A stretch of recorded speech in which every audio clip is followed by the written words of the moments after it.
हम सुबह से बहुत खुश हैं। जब से हमको पता चला है कि कायरा जी खुद रिबन काटने के लिए आ रही हैं, हम उनके बहुत बड़े फैन हैं और हम चाहते हैं कि उनके साथ एक सेल्फी हो जाए।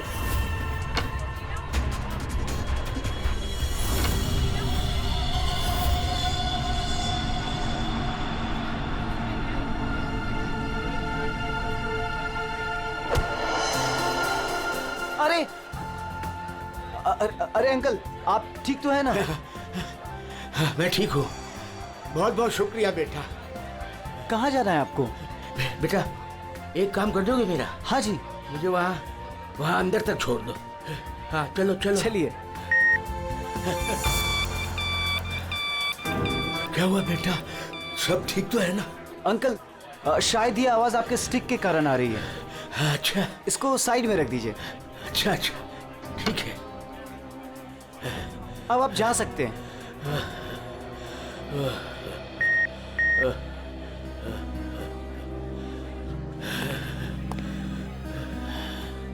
ये जो हमारी छड़ी, ये रही आपकी छड़ी। अंकल जी संभल के। वैसे आप कहाँ जाना चाहते हैं? मैं आपको छोड़ देता हूँ। वहाँ आज ना मेरी कायरा आ रही है। हाँ वो तो यहाँ आने वाली हैं। बस उसी को मिलने आया हूँ।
Friends?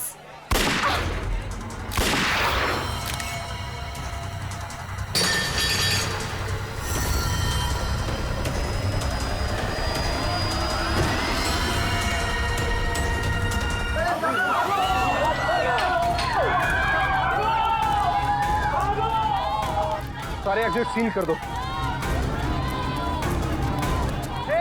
क्या हुआ? रोहित पकड़ इस मुंडे को।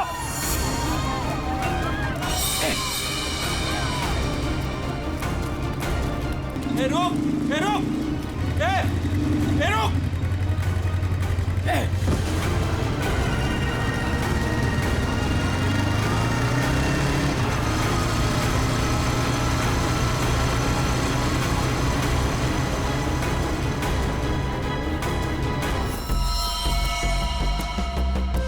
ये कैसे हो सकता? हाँ? 70 साल का एक बुजुर्ग आदमी सबके सामने इस लड़की को गोली मार देता है और जल्दी में यहां से भाग भी जाता है और किसी ने पकड़ा नहीं उसे। सर मैं भी ये सोच के हैरान हूँ कि ऐसा हो कैसे गया, लेकिन सर वो बूढ़ा आदमी दौड़ रहा था, वो भी किसी जवान की तरह बहुत तेज। उसके हाथ में गन देखी तुमने? नहीं सर, गन तो नहीं देखी, लेकिन कुछ गड़बड़ जरूर थी, क्योंकि जब वो आया तो चल भी नहीं पा रहा था और फिर उसने अपनी स्टिक फेंकी और ऐसे दौड़ा जैसे कोई रेस में पार्टिसिपेट कर रहा हो। क्योंकि वो आदमी बूढ़ा नहीं जवान था। 2 गोलियां लगी है पर कोई एग्जिट वुंड नहीं है।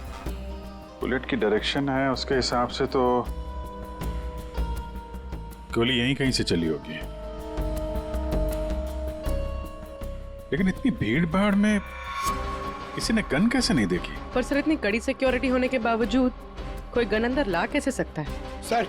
हाँ सर, यहाँ पे जितनी मीडिया आई थी उनकी फुटेज, यहाँ पे जितने सीसीटीवी कैमरास लगे हैं उनका फुटेज, और ये कैमरा फोन सर, ये इसकी भी फुटेज मैंने निकाल दी और रेडी कर दी। एक एक करके प्ले करो।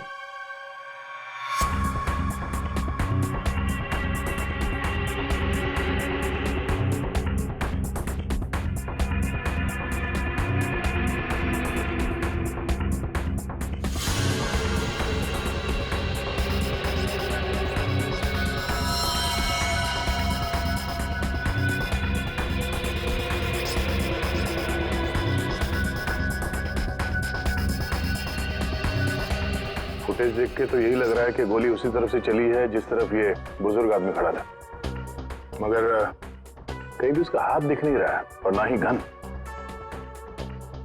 छुपा के गोली मारी गई है। ये कमर के पास रखी होगी गन, इसीलिए किसी को दिखाई भी नहीं दी। वॉचमैन सच कह रहा था, ये बूढ़ा तो ऐसे भाग रहा है जैसे किसी रेस में भाग रहा हो।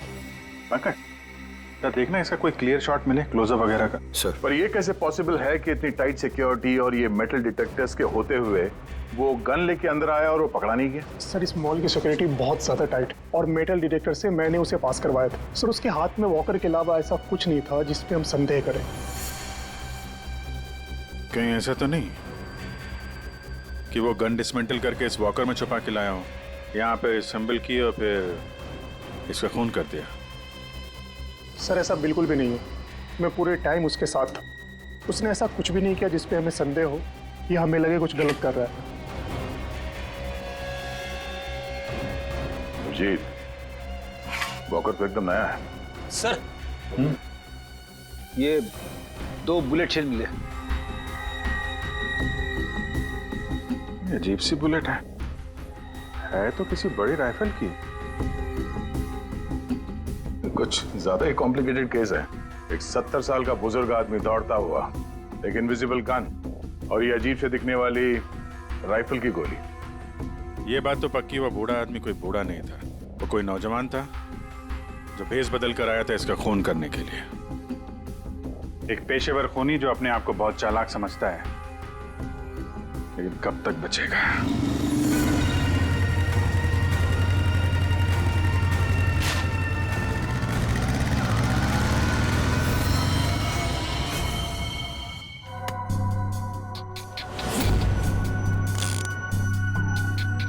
कमाल है,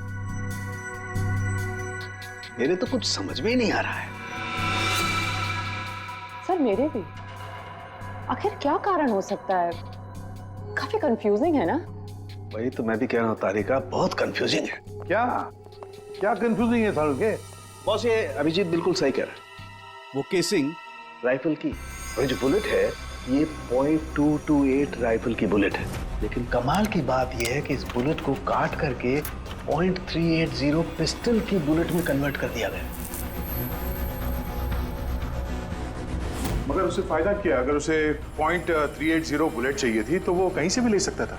इतनी मेहनत करने की क्या जरूरत है? वही तो हम कह रहे हैं दया, इसीलिए तो बहुत कंफ्यूजिंग है। और सिर्फ इतना ही नहीं, हमें उन शेल्स में से केबीएस के कुछ मैटर्स भी मिले हैं। अब ये केबीएस क्या है? कैट्रेलोन नाइट्राइल बुटाडीन स्ट्राइन।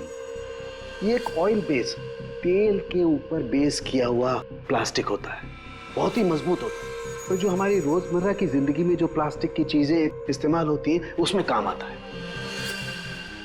समझ में नहीं आ रहा है कि ये केबीएस मैटर बुलेट के शेल के अंदर कैसे? कहीं ऐसा तो नहीं कि ये बुलेट थी उस केबीएस मैटर के बॉक्स में रखी गई थी, जिसकी वजह से वो उसके अंदर आ गए? ये भी हो सकता है बॉस। क्या मुझे कुछ टेस्ट और करने पड़ेंगे? जल्दी कर सालों के, तब तक हम उन लोगों से मिलते जिन्हें कायरा से नफरत थी। हाँ, आई हेटेड कायरा। उसकी ब्यूटी की वजह से नहीं, बिकॉज उसकी हरकतें इतनी घटिया थी, वो इतना एटीट्यूड था उसमें, मुझे वो बिल्कुल भी पसंद नहीं थी। मेरी फिल्म आधी रेडी हो चुकी थी, लाखों का इन्वेस्टमेंट लग चुका था, और ये कायरा बीच में फिल्म छोड़ के चली गई। आप तो जानते हैं सर, फिल्मों में करोड़ों का इन्वेस्टमेंट होता है। कायरा की फिल्म छोड़ने के बाद में मुझे दूसरी हीरोइन भी नहीं मिली, मैं तो रोड पे आ गया सर। कैसे ना हिट करूं उसे सर, मैं बर्बाद करके रख दिया उसने मुझे। पूरी इंडस्ट्री में मेरी इमेज खराब करके रख दी है। हर तरफ ये अफवाह फैला दिया है कि मैं उससे प्यार करता हूँ। मेरी वाइफ मुझे छोड़कर चली गई। मेरा बस चलता तो मैं अपने हाथों से कायरा का गला दबा देता। अरे बीच काम में उसने अचानक से अपनी पेमेंट बढ़ा दी और फिर मुझे ब्लैकमेल करने लगी। वो हमारी कुछ पर्सनल फोटोज थी उसके पास में जो मीडिया में देने की धमकी देती थी मुझे। सर मैंने अपनी माँ की कसम खाई थी कि मैं कायरा के साथ कभी काम नहीं करूंगा। उसने मुझसे प्रॉमिस किया था कि वो मेरे साथ एक इंटरनेशनल शो करेगी। एज पर द कॉन्ट्रैक्ट उसने कोई भी प्रॉमिस अपने पूरे नहीं किए। हैवी इन्वेस्टमेंट मेरा हुआ सर, बर्बाद करके रख दिया उसने मुझे। मैम आप ये बताइए कि आज सुबह 11:30 बजे कहाँ थी आप? ओह माय गॉड, आप लोग ये सोच रहे हैं कि कायरा को मैंने मारा है? Madam stop over reacting. You think I'm a killer, right? Ma'am ये हमारा काम है, हम जो सवाल आपसे पूछ रहे हैं उसका जवाब आपको देना होगा। देखिए मुझे सर, कितनी सुंदर और नाजुक हूँ मैं। आपको लगता है मैं किसी की जान ले सकती हूँ? Yes sir. या चल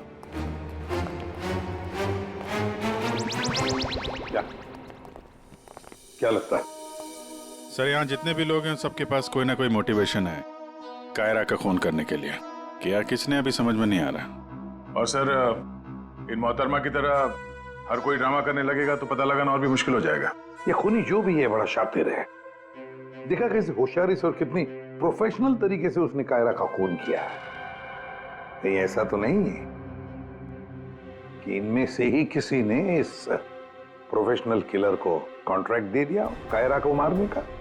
मगर सर एक बात अभी समझ में नहीं आ रही कि इतनी टाइट सिक्योरिटी होने के बाद भी खूनी गन कैसे अंदर ले गया। मुझसे पूछ लो ना भाई, संकट की इस घड़ी में हमेशा मैं ही तो तुम लोगों के काम आता। तो फिर बता इनमें से कौन है जिसने कायरा का खून किया हो? नहीं, ये नहीं बता सकता। हाँ तो फिर ये बता सकता हूँ कि कायरा की जान कैसे गई। तो फिर बता ना। कायरा के मर्डर में जिस गन का इस्तेमाल हुआ था वो असली गन नहीं थी, वो घोस्ट गन थी। अरे मगर ये घोस्ट गन क्या होती है? घोस्ट गन क्या है? बस मैंने सोचा कि जब बुलेट अपने आप बनाई जा सकती है तो गन क्यों नहीं बनाई जा सकती? यार अपने हाथों से बनाई जाती तो फिर भी वो मेटल डिटेक्टर में पकड़ी तो जाती ही ना। सर अगर ये गन मेटल की ना हो किसी और चीज से बनी हो तो? तारिका गन तो मेटल की ही बनती है और चलो मान लिया किसी दूसरी चीज से बनाई तो वो गन जब बुलेट फायर होगी तो वो पिघलेगी नहीं। KBS plastic. KBS वो जिसके ट्रेसेस आपको शेल पे मिले थे? वही मैंने इस KBS प्लास्टिक के बारे में रिसर्च की तो पता चला कि इस KBS प्लास्टिक के फिलामेंट्स बनाए जाते हैं, रेशे जो पिघलते नहीं है, और ये 3D ऑब्जेक्ट बनाने में इस्तेमाल किया जा सकता है। किसी भी नॉर्मल प्रिंटर में इंक के कार्ट्रिजेस होते हैं लेकिन 3D प्रिंटर्स में फिलामेंट स्पूल्स होते हैं। बस medical models, architectural models, prosthetics और भी बहुत सारे नोवेल्टी आइटम्स वो सब इससे बनाए जा सकते हैं। डॉक्टर साहब इन सब का इस केस से क्या लेना देना है? लेना देना है दया। आओ बॉस मैं तुम्हें दिखाता हूँ। ये देखो, इससे सब समझ में आएगा। बॉस ये एक 3D प्रिंटर है, ये अलग अलग चीजें प्रिंट कर रहा है यानी बना रहा है। तो सारण के तेरे कहने के मुताबिक खूनी ने इस टेक्नोलॉजी का इस्तेमाल किया? हाँ बॉस, गन का एक एक पार्ट पहले 3D प्रिंट किया गया और फिर सारे प्रिंट्स को एक साथ जोड़ दिया। और इसलिए इन गन्स को घोस्ट गन्स कहते हैं क्योंकि किसी भी मेटल डिटेक्टर में ये डिटेक्ट नहीं होते। अरे लेकिन वो जो बुलेट थी वो तो मेटल की थी ना। एक मिनट,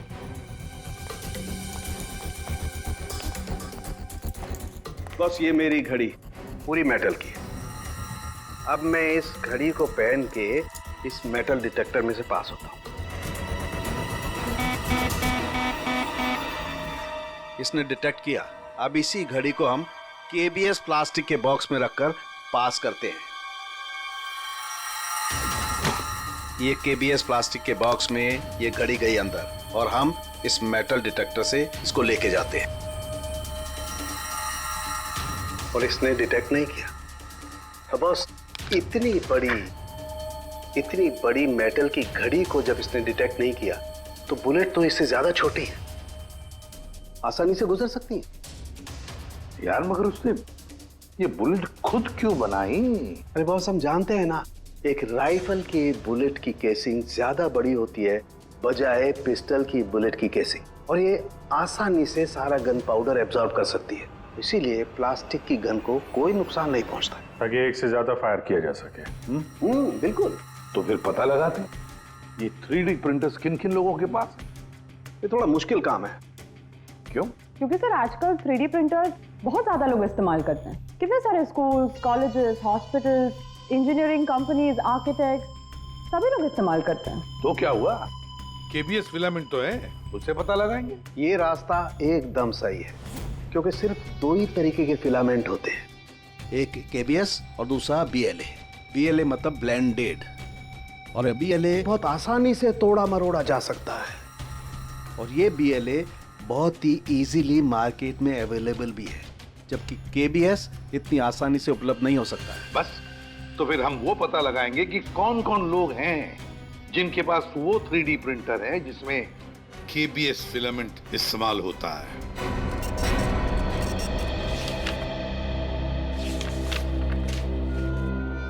थैंक यू वेलकम।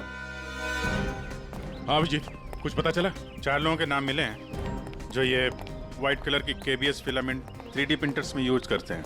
आकाश, वीरेन, शैलेश और राजेश है स्पेक्टर डिजाइन फर्म का। चलो लग जाते हैं काम पे।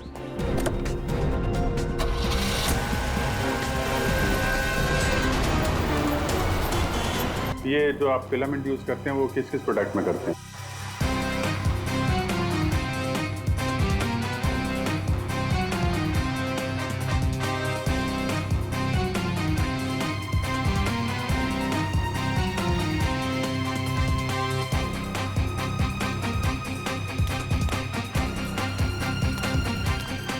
एक्सक्यूज मी सर, कहाँ जाना है आपको? यहाँ पे एक ऑफिस है स्पेक्टर डिजाइन फर्म, वहाँ जाना है। नहीं नहीं सर, इस नाम का यहाँ कुछ भी नहीं है। क्या? लगता है आप गलत एड्रेस पे आ गए। यार एड्रेस तो बिल्कुल सही है, यहाँ पे 405 नंबर फ्लैट में है वो ऑफिस। नहीं नहीं सर, यहाँ कोई डिजाइन फॉर्म नहीं है और इस बिल्डिंग में कोई ऑफिस भी नहीं खोल सकता। अगर गलती से किसी ने ऑफिस खोल भी दिया तो सोसाइटी उस पर फाइन लगा देगी। यहाँ से किसी भी बिजनेस का कोई वर्क का परमिशन नहीं है सर। और ये 405 नंबर फ्लैट में रहता कौन है मालूम है? हाँ सर, 405 में एक लड़का रहता है, आनंद नाम है उसका। आनंद? हाँ, यहाँ का किराएदार है। सर आप पैसे नहीं जा सकते, रजिस्टर में एंट्री तो कर दीजिए आप। सर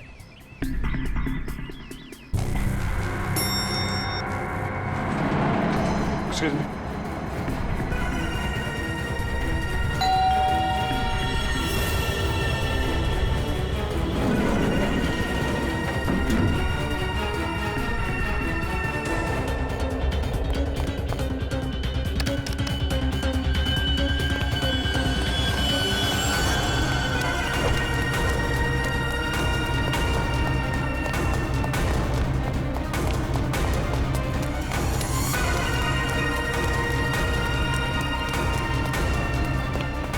वो लड़का कहाँ गया? आनंद?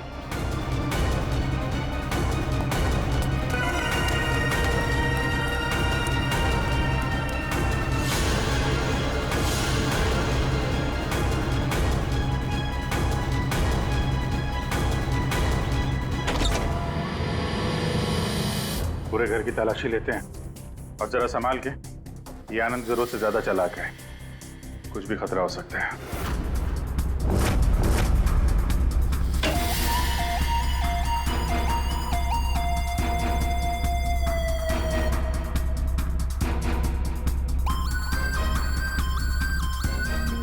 अरे सर जरा अंदर आइए, हमें कुछ मिला है। क्या है? ये देखिए सर।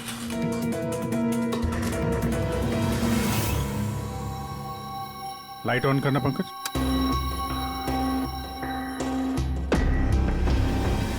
यहाँ पे तो पूरा वर्कशॉप खोल के रखा है।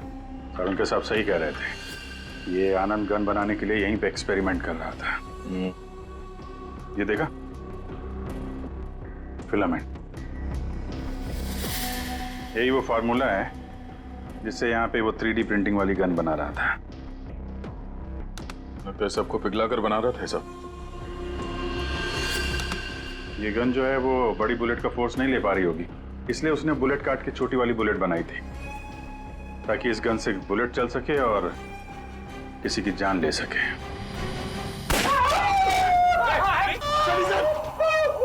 अभी पंकज इसे हॉस्पिटल ले जाओ जल्दी। मैं ठीक हूँ। रेडी बस मत करो, पंकज ले जाओ। आइए।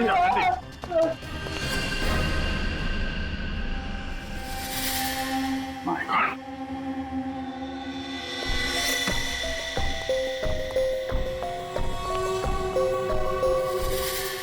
इसमें सारी इंफॉर्मेशन होगी उसकी। पासवर्ड प्रोटेक्टेड है। कोई ना कोई तरीका तो होगा खोलने का, ले चलते हैं।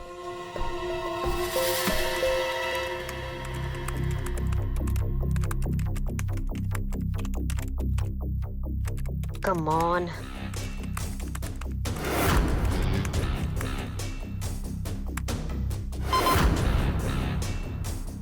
एक बार और ट्राई करती हूँ।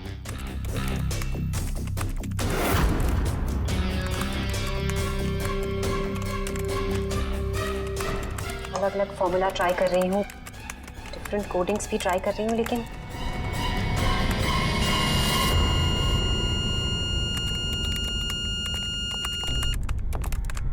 रितु, क्या ही है, क्या हुआ? I'm really sorry सर, आज पहली बार आपके सामने बहुत शर्मिंदगी महसूस हो रही है। चाहे कुछ भी हो, शर्मिंदा होने की जरूरत नहीं है, जस्ट कीप ट्राइंग। सर मैंने सब कुछ ट्राई किया है, पूरी कोशिश की है इस फिंगरप्रिंट पासवर्ड को क्रैक करने की, अलग अलग formula, different types of coding भी यूज की है, लेकिन सब बेकार। सर हम इसकी हार्ड ड्राइव निकाल कर दूसरे लैपटॉप में लगा के शायद एक्सेस कर पाए। नहीं, हम ऐसा नहीं कर सकते क्योंकि जिसने ये फिंगरप्रिंट लॉक पासवर्ड बनाया है वो बहुत ही क्लेवर है। और अब हम अब क्या? सर हम 9 बार इनकरेक्ट पासवर्ड एंटर कर चुके हैं और ये पासवर्ड क्रैक नहीं कर पाए हैं। अगर एक और बार हमने इनकरेक्ट पासवर्ड डाला तो क्या? सर अगर 10वीं बार इनकरेक्ट पासवर्ड डाला तो इस लैपटॉप में स्टोर्ड सारी इंफॉर्मेशन, सारा डेटा डिलीट हो जाएगा ऑटोमेटिकली। मतलब एक और अटेम्प्ट और सारी मेहनत बेकार। I'm really sorry sir। नहीं होता है, हम लोगों के साथ भी होता है, लेकिन अभी भी हमारे पास एक आखिरी मौका है। जी, अब क्या करेंगे सर? तो अब इसे खोलने के लिए हमें वो खूनी चाहिए। खूनी की जरूरत नहीं है हमें, सिर्फ अंगूठा चाहिए। लेकिन सर अगर खूनी को नहीं पकड़ेंगे तो उसका अंगूठा कहां से लाएंगे? साड़ुंखे है ना हमारे पास। डॉक्टर साहब अब एग्जैक्टली कर क्या रहे हैं? कांटे से कांटा निकाल रहे दया। उस क्रिमिनल ने टेक्नोलॉजी का इस्तेमाल किया था ना ये सब करने के लिए। बॉस, हम भी उसके खिलाफ टेक्नोलॉजी का ही इस्तेमाल करेंगे। सबसे पहले हम इस प्रिंटर पर से उस खूनी के सारे उंगलियों के निशान लेंगे और उसे अपने सिस्टम में सेव करेंगे, और उसके बाद उसके अंगूठे का एक 3D प्रिंट निकालेंगे। जब वो प्रिंट तैयार हो जाएगा तो जो फिंगरप्रिंट्स हमारे सिस्टम में सेव हैं उसमें से अंगूठे का फिंगरप्रिंट लेकर के इस 3D प्रिंट वाले अंगूठे पर सेट कर देंगे।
ये बन गया अंगूठा।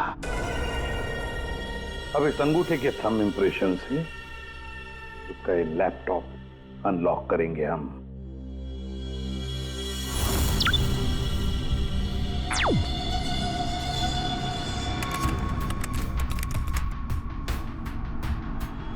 वाह सर, इस लैपटॉप में तो काफी सारी इंफॉर्मेशन है। ये डार्क वेब से कनेक्टेड है। Dark web? ये क्या होता है? ये टर्म पहले कभी सुना नहीं। जैसे क्रिमिनल्स के लिए अंडरवर्ल्ड एग्जिस्ट करता है, ठीक उसी तरह वेब और इंटरनेट के क्रिमिनल्स के लिए डार्क वेब होता है। काफी सारे साइबर क्राइम्स और अलग अलग तरह की क्रिमिनल एक्टिविटीज यहाँ होती है। वेब का अंडरवर्ल्ड, डार्क वेब। लेकिन ये इंटरनेट पर तो सब कोई भी कुछ भी एक्सेस कर सकता है। इस डार्क वेब में इन्वॉल्व क्रिमिनल्स ये पकड़े क्यों नहीं जाते? सर, आम लोग डार्क वेब को एक्सेस नहीं कर सकते। इसके लिए एक अलग तरह के सॉफ्टवेयर की जरूरत होती है। सर, उसकी हेल्प से जो भी लोग यहाँ एक्टिव हैं उन्हें एक्सेस किया जा सकता है। सर, यहाँ अलग अलग तरह के क्राइम होते हैं, जैसे ड्रग्स, प्रोस्टिट्यूशन, कॉन्ट्रैक्ट किलिंग, और वही लोग यहाँ पर होते हैं जो ट्रैक नहीं होना चाहते। ये मिस्टर आनंद क्या कर रहा है डार्क वेब में? सर, ये एक प्रोफेशनल कॉन्ट्रैक्ट किलर है। ये अपनी सर्विसेज बेच रहा था यहाँ पर। सर, ये देखिए, ये इसकी वेबसाइट है, घोस्ट असैसिन। अब जो लोग भी इसे हायर करना चाहते हैं वो पहले डार्क वेब को एक्सेस करेंगे, उसके बाद इसकी वेबसाइट में लॉगिन करेंगे, और जिसे भी वो मरवाना चाहते हैं या जो भी उनका टारगेट है उसकी सारी इंफॉर्मेशन, सारी डिटेल्स इसे प्रोवाइड करेंगे। उसके बाद कुछ एडवांस पेमेंट और बाकी का पेमेंट काम हो जाने के बाद। और इसको कायरा का मर्डर करने के लिए कॉन्ट्रैक्ट किसने दिया था? सर, मैं चेक करती हूँ। मौत का धंधा करने वालों को हम छोड़ेंगे नहीं। सर, ये कोई बिजनेसमैन है, मिस्टर मंगेश।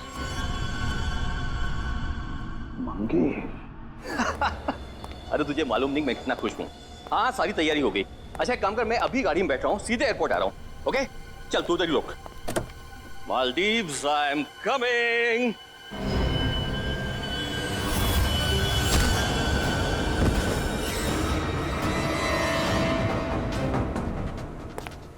सॉरी मंगेश, तुम्हारी मालदीव्स की ट्रिप मैंने कैंसिल कर दी है। अब मैं तुम्हें सीधे सीआईडी ब्यूरो की सैर करवाता हूँ, वो भी टोटली फ्री ऑफ कॉस्ट।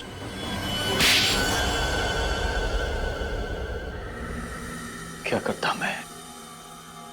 बर्बाद हो गया था मैं।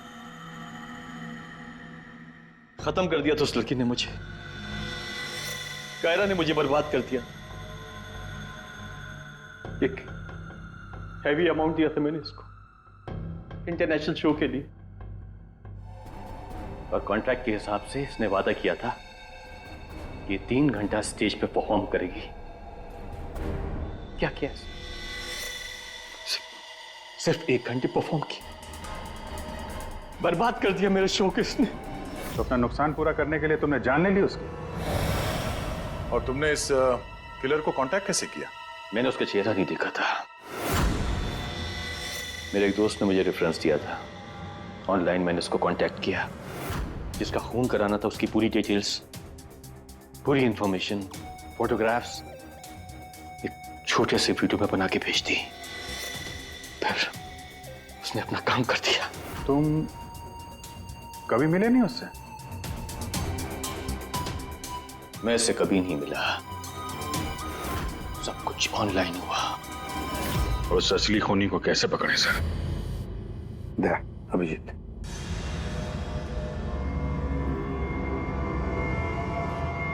एक आइडिया आया है दिमाग में। नमस्कार, इस वक्त की सबसे बड़ी खबर कायरा मर्डर केस से आ रही है। फिल्म इंडस्ट्री की मशहूर एक्ट्रेस कायरा मर्डर केस में जो लैपटॉप CID को बरामद हुआ था सबूत के तौर पे, अब वो सबूत मिट चुका है। जी हाँ, आपने एकदम सही सुना। बताया जा रहा है कि CID इस लैपटॉप को एक्सेस करने की कोशिश कर रही थी, तो पासवर्ड के रॉन्ग एंट्री के कारण इसका डेटा, इसके अंदर के सारे सबूत डिलीट हो चुके हैं। मंगेश जी, अब कांटेक्ट करना तुम्हारे उस घोस्ट असैसिन को कि तुम्हारा कोई कांटेक्ट है जो किसी और को मरवाना चाहता है। किसको?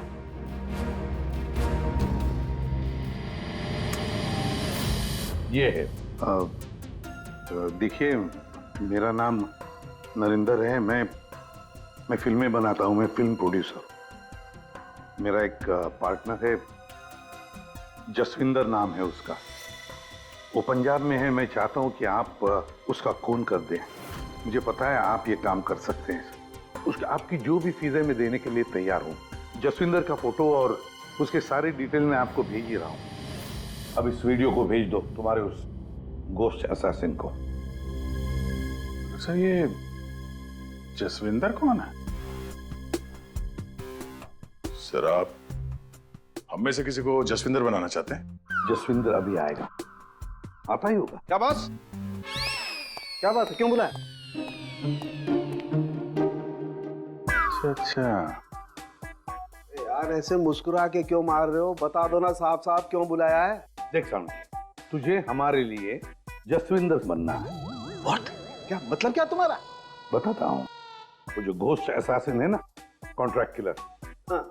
उसको पकड़ने के लिए एक प्लान बनाया है। क्या? उस प्लान में तुम उसका विक्टिम बनेगा। नहीं भाई, अरे भाई की बात सुन ले पहले।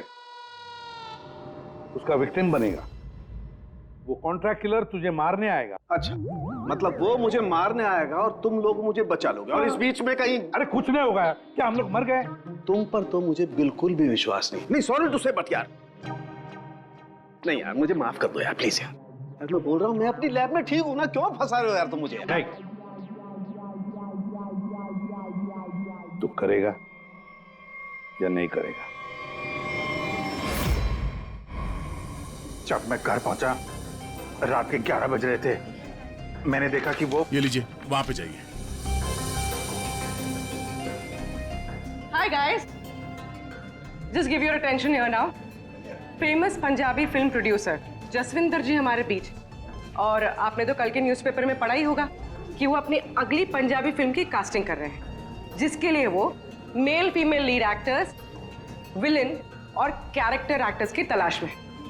तो आप लोग अपनी स्क्रिप्ट रेडी कर लीजिए, वो आते ही होंगे। And let me tell you, he is a very very busy man. All the best. Thank you. अरे सर आ गए। सत श्री अकाल जी, साਰਿਆਂ ਨੂੰ सत श्री अकाल। रुको बेबी। सर देखो बेबी, पहले कैंडिडेट को 5 मिनट के बाद मेरे रूम के भेज लो। हाँ, चलो जी, सत श्री अकाल। चलो मेरा तैयार है। सर बैठ जाइए, मैं बता दूं। सर 5 मिनट में बैठ जाइए, आप लोग बैठ जाइए।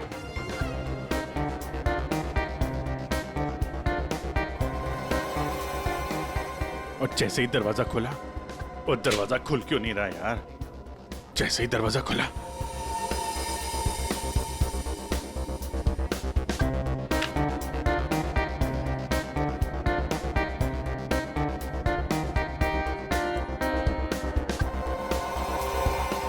और हैंडसम, किस कैरेक्टर के लिए आए? सर। हाँ जी सर, वो लोग रेडी हैं। हाँ तो भेजो। Okay okay. अरे तुमको तो लीड करना चाहिए यार। क्या नाम है आपका? प्रतीक।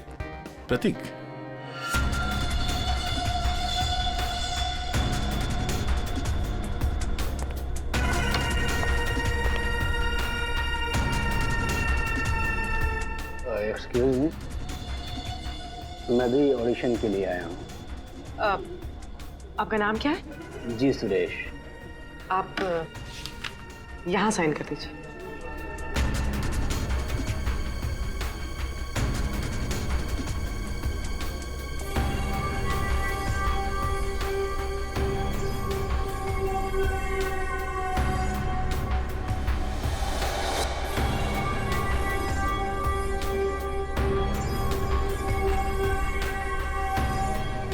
अंकिल ने फॉर्म भर दिया? हाँ। आइए अंकिल, आपका ऑडिशन पहले लेते हैं। स्क्रिप्ट अंदर ही दे देंगे। इनका नंबर लग गया। नहीं, वो हीरोइन के फादर का रोल है ना, उसके लिए परफेक्ट है, इसलिए। नहीं, मैं बहुत देर से खड़ा हुआ था इसके लिए। नहीं, आप तो हीरो मटेरियल है सर, आपका बाद में लेते हैं। आइए अंकिल। कोई प्रॉब्लम नहीं। आइए, सीनियर सिटीजन है भाई, समझा करो।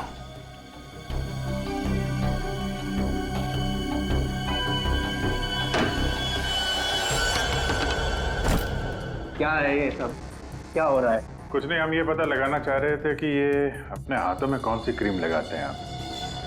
इस जवान त्वचा का राज क्या है? चेहरे से तो बूढ़े हो गए हो, लेकिन ये हाथ अभी भी जवान है। ये सब क्या है? कैसी बातें कर रहे हैं आप लोग? कौन है आप सब? देखो चाचा, हम लोग CID से हैं, समझे? CID? लेकिन मैंने तो कुछ नहीं किया है। मैं क्या किया है और क्या नहीं, अभी पता चल जाएगा।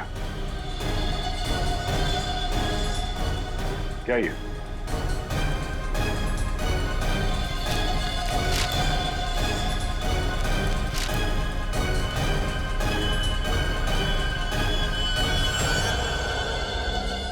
तो ये भेष बदल के यहाँ क्यों आए थे तुम? हैं? ये सब दाढ़ी वाड़ी लगा के क्या कर रहे हो यहाँ पे?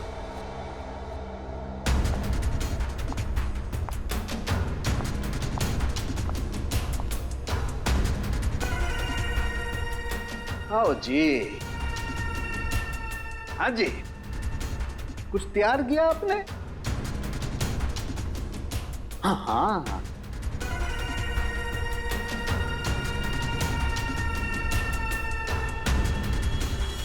बहुत बढ़िया। हाँ सर, मैं तो बस एक एक्टर हूँ। रंगमंच थिएटर के बाहर एक एक्टर मिला था, उसने मुझे बताया कि इधर ऑडिशंस चल रहे हैं, 60 साल के ऊपर का एक कैरेक्टर है, अगर मैं गेटअप चेंज करके जाऊँ तो मुझे वो रोल मिल जाएगा। और उसने ये भी बताया कि प्रोड्यूसर साहब को मिठाई बहुत पसंद है, इसलिए मैं सबसे फेमस मिठाई वाले से ये मिठाई लेके आया।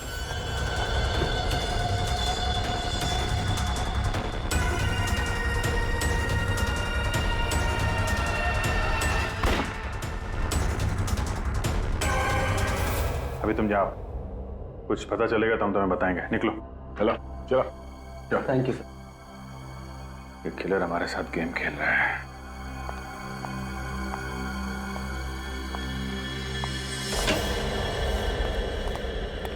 अंकिल ने बहुत अच्छा ऑडिशन दिया, रोल पक्का।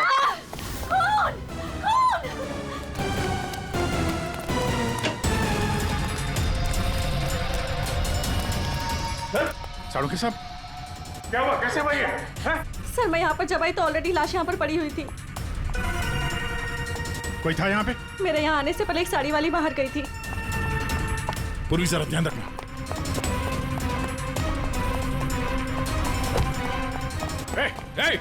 हटिए, रुक। एक मिनट। चल हट। Excuse me. रुक।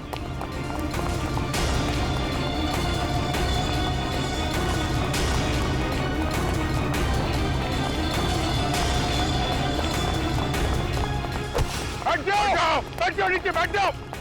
बस खेल खत्म तुम्हारा।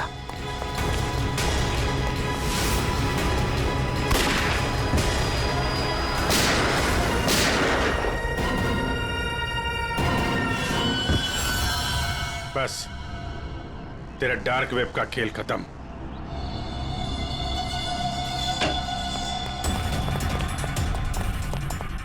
डॉक्टर साहब, सर सांस नहीं चल रही है सर। एम्बुलेंस फोन कर, चले। अरुण के साथ। अरे छोड़ दो दे। हाँ? छोड़ दो। अरे गिरा मत देना यार, अरे गिरा मत देना। क्या नाटक कर रहे हैं आप ये? हैं? खून कहाँ है? क्या नाटक कर रहे हैं आप? क्यों भाई, तुमने मुझसे इतना लंबा चौड़ा नाटक करवाया यार, जरा सा मैंने भी एडिशन कर दिया नाटक का यार। सर आपने ये सब किया कैसे? अरे सालू के नाम है ना मेरा। ये देखो, बुलेट प्रूफ जैकेट। और बताऊं, ये मेरी पगड़ी देखो, ये भी बुलेट प्रूफ है।